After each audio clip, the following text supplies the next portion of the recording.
got done, get this thing set up here. We just got done flow coating the doors. So I just wanted to share something with the guys that are watching. Maybe I struggle with some things like I used to struggle. I still struggle. I'm not saying that I'm perfect. Spraying vertical panel. Vertical meaning like this, not flat. It's really easy to slick out a flat panel. You just hammer it on and it ain't got nowhere to run. So it's just gonna look like a big old wet puddle. Put on too much, it's gonna solid pop, but it's really hard to screw up a flat panel. The downside to that is I don't have a booth. I think the majority of people who watch the channel don't have a booth. They're either painting in their backyard, in a garage somewhere, or maybe even outside, or they don't have a booth. So a way to avoid a lot of nibs and trash and bugs and stuff is to hang the panels. Well, when you hang the panels, you can't get as good as a slick out on the clear coat because it's more difficult to spray a vertical panel. And I struggled with this a lot. And I mean, you'd spray it, it would come out texture, orange peel, what people call it. I mean, man, I used to have like grapefruit peel. Some went from orange peel to grapefruit to looking like a texture of a golf ball. Texture of a golf ball means you got it on too heavy. It's too big of a droplet, right? So, been doing this. A lot of people might think that I do this full time. I don't do this full time. I have a full-time job. So I do this on the weekends and like in the afternoons, like right now. Anyways, man, I really used to struggle with spraying the vertical panel. Now I feel like I have some confidence in doing it, and just want to share you guys a trick that I learned. I taught myself through a lot of reading, a lot of asking questions to people, and just watching a lot of videos and experimenting until I figured it out. And I think this is about as good as I can get it. So what I do when I'm spraying is I up the PSI. I spray between 30 and 35 PSI, which, the Iwata LPH, I think they recommend like 16 or 20 or something. So up the PSI so you have smaller droplets. Smaller droplets until the droplets fill in. And once they fill in, you stop. You don't keep going. If you keep going after it's slick, it's gonna end up in a run, okay? And so basically, I know I struggled whenever you go to spray your clear, man. You've been working up to it. You bodywork the car. It's finally go day, and you get a little nervous, right? So you spray your clear, and you want to wet it out, right? You want to wet it out as wet as you can the first coat, right out the gate. That's not the way I do it. When you're spraying the clear, the flow out happens the moments after the clear hits the panel, okay?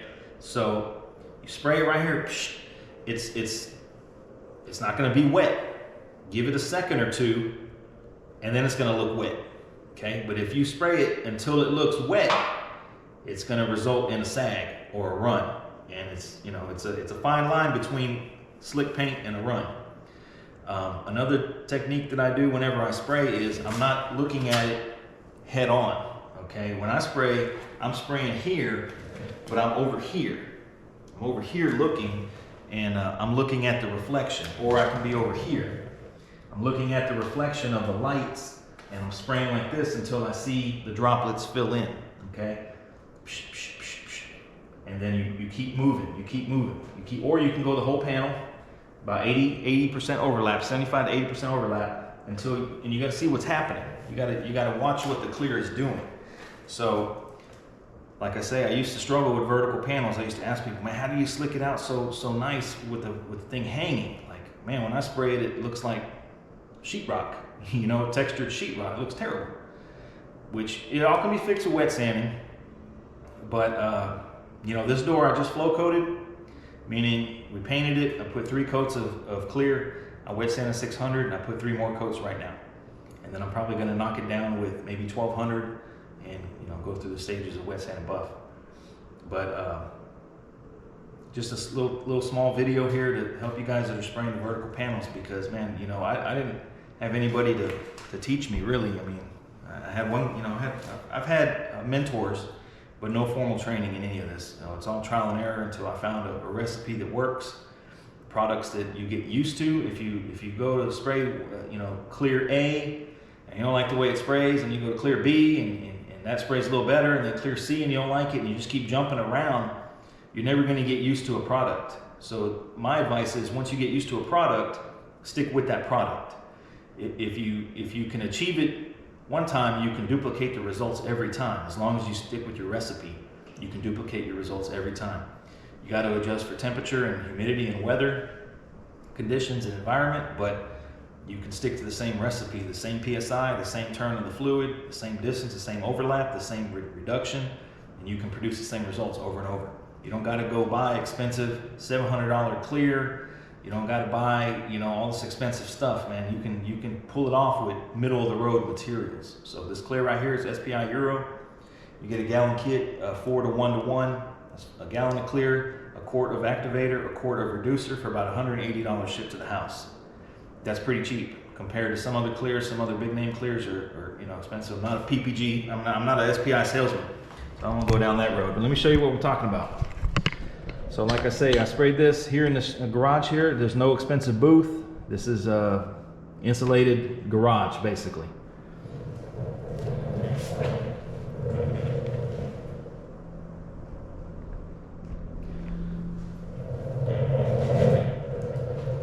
Living on the edge here, we have almost a little sag going around the keyhole, but that's good. That means it's on there. That means the material's on there. Take it around the other side. Okay, we got nothing to hide on this channel. We did get a bug. We got a bug right there. It's on the last coat. Big deal. So some people might say, "Oh, you got a gnat in the paint." Man, let me tell you.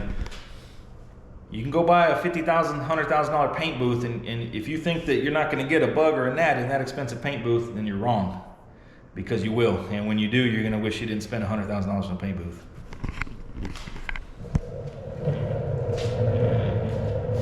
So we're just backyard hacking over here. I wanted to share some information with you guys that are watching the channel. I know a lot of guys that watch the channel are do-it-yourself type guys, and they're looking for tips and advice, and that's exactly, you know, why I do the channel, because, you know, I like to share. Nobody charged me for this information, so I don't charge anybody. So hope you guys enjoyed this little update here, this little video. I got the hood, the trunk, and the shell left. We've done the skirts, the doors, and the fenders. Hood and trunk this weekend, shell, you know, soon after, and we're done spraying. So, pretty big deal. Hope you guys enjoyed this. Stay tuned for more work. Thanks for watching.